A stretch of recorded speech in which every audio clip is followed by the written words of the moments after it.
Just take it off, look. Size 5 Allen key, unscrew it, and then what should happen, this bottom bracket will fall off.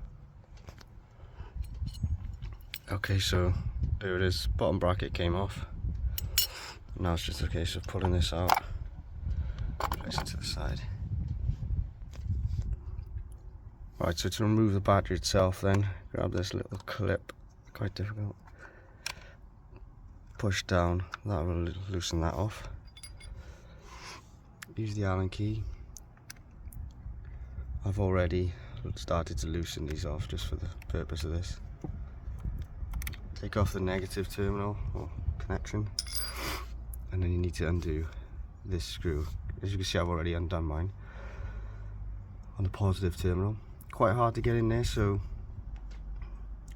got a posi screwdriver head attached to an adjustable, placed it into it, loosened it off enough that I can use it with my finger, and then just take off the posi terminal without losing the screw, and you should be able to pull the battery out.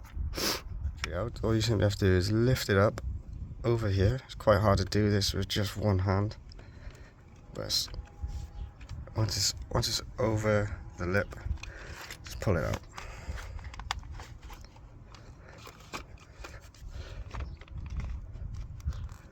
Okay, so mine's still connected. I'm gonna have to disconnect. Oh, there we go. There we go. And she's out. Before putting the battery back in, make sure you've got the battery strap connected up on the back wall. So, battery's pushed back in. Get the this little clip, pull it down, hook it back into position. All I need to do now is place the pause back on, neg back on, and then put the cover on top. Okay, so all I've done there is place the battery case back on. Negative, positive terminals were connected. Place the battery case exactly as it came off.